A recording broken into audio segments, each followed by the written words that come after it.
Here we have a basic picture of the equine's digestive system. The horse's digestive system is very complex, being a non-ruminant, and therefore it is essential that it is all working correctly and together. This is why it is so important that we feed the equine a very individual and tailored diet. Most of the horse's digestion is completed in the foregut, whereas the fermentation is taking place in the hindgut. Complete digestion of a horse's meal can be anywhere from 1 hour to 24 hours, depending on efficiency of the stomach, type of food and size of the meal. The horse's stomach is 10% of the total size of the horse's digestive system, which is relatively small. This is why horses should be fed little and often and will ensure that the food is digested correctly and therefore reducing the chance of colic and other digestive malfunctions. Food in the stomach is mixed with acids such as pepsin and hydrochloric acid. This is the start of the digestion process. However, not much actual digestion takes place here. The horse's small intestine is the next main part of the digestive tract and makes up 28% of the horse's digestive system. The main nutrients that are digested in the small intestine are proteins, fats, starches, and sugars. Here, pancreatic enzymes are added to the food in order to aid the breakdown and digestion of the food. Bile is also added to the small intestine in order to help maintain the correct acidity level for optimum digestion. Vitamins A, D, E, and K, as well as 30 to 60% of carbohydrates, are absorbed through the small intestine walls and into the bloodstream, readily available for the horse to utilise.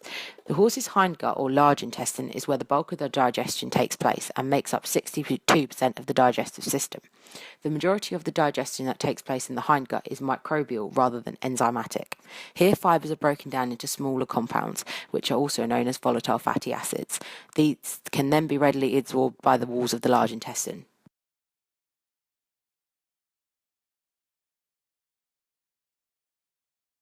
Flex flax is a highly digestible form of chaff and provides a great source of fibre, oil, and protein. This means that flex flax is suitable for all types of horses or ponies at different work intensities. Flex flax has a high oil content of 8.1%, and this is mainly due to the flaxseed oil in the food, as this is not only promotes a healthy skin and coat, but also helps to encourage healthy bone and tissue growth in the horse. Flex flax has a high protein levels of 13.8%, which promotes outstanding muscle tone and supports healthy tissue development and repair, which is also important for a competition horse in intense work. The fibre content in flex flax is very high, being 26.6%, allowing the horse to be fed on a diet that is as natural as possible. The fibre is easily digested by the horse and promotes healthy microbes within the gut.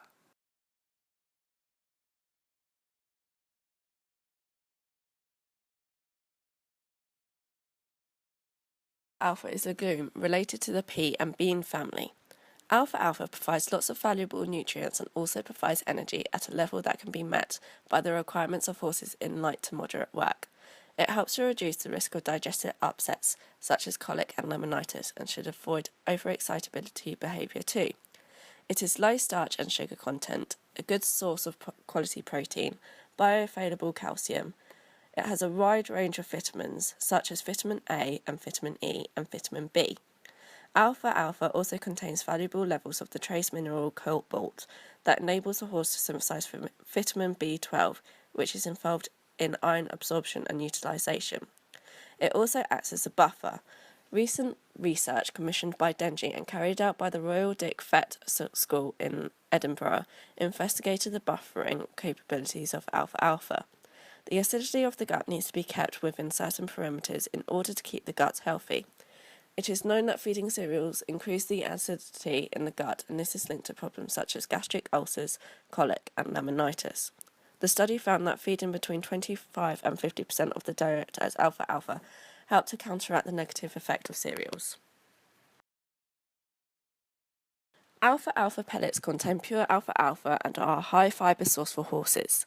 They are an excellent way of providing fibre in a concentrated form, with no added sugar and low starch.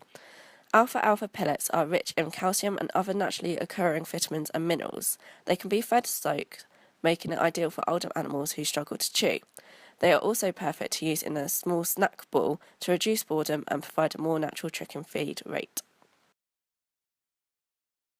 Cereal straw is not necessarily nutritious as it is low energy and low protein. As there are many ingredients in this feed that already brings enough energy and enough protein, the straw acts to bulk the feed out to increase digestibility.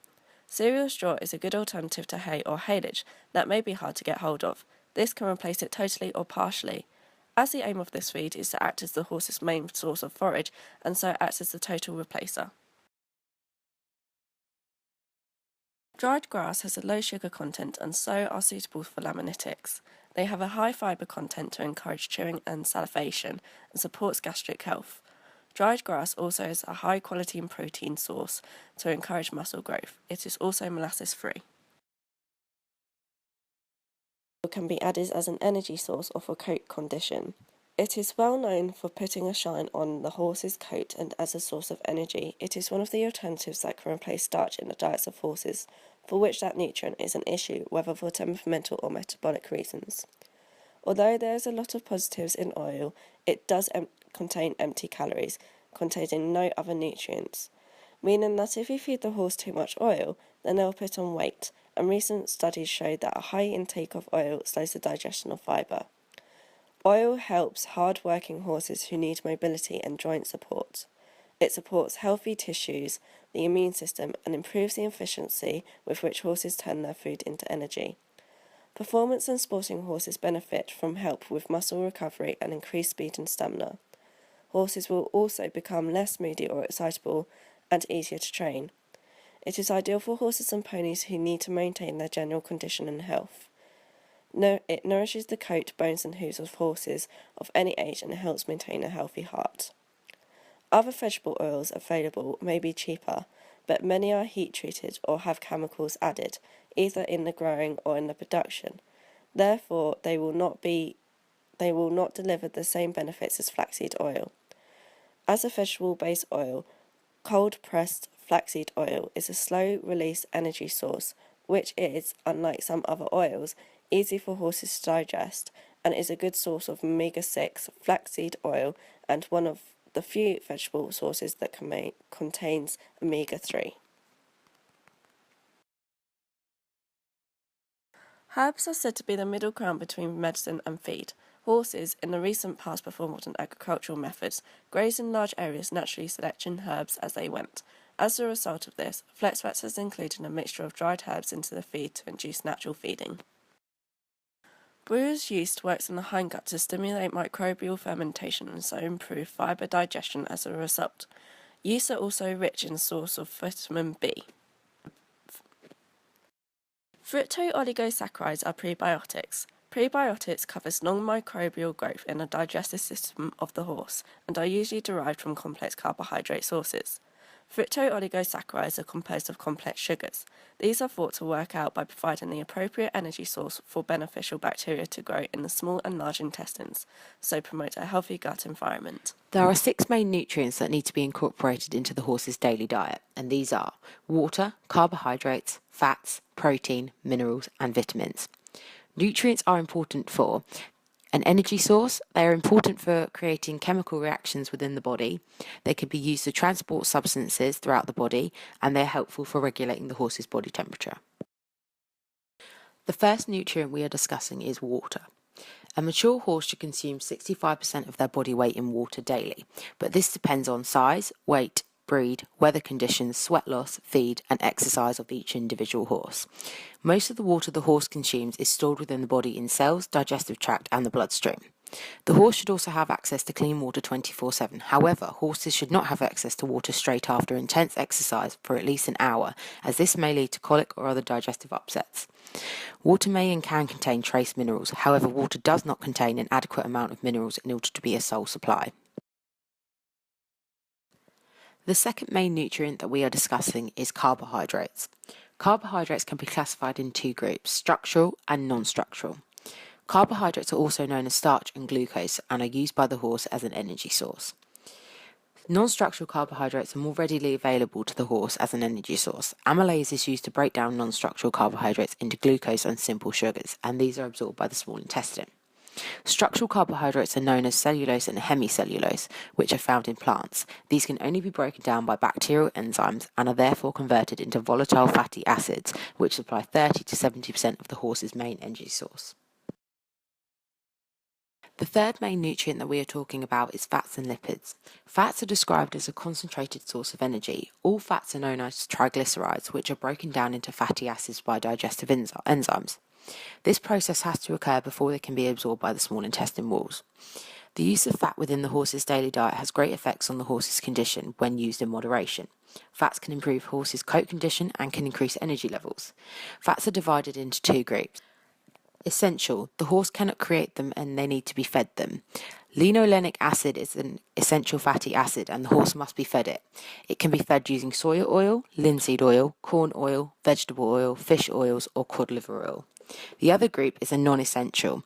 The horse can create them themselves. The fourth nutrient we are discussing is proteins. Proteins are made up of links of amino acids. Amino acids are the building blocks for structural components of the body, such as muscles and ligaments.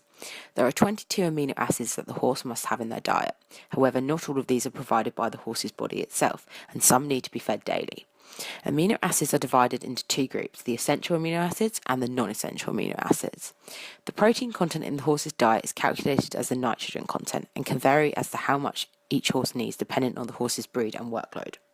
The essential amino acids are the ones that the horse needs to be provided in its diet, as the body cannot produce them itself. Some examples of these are lysine, myothine, and threonine.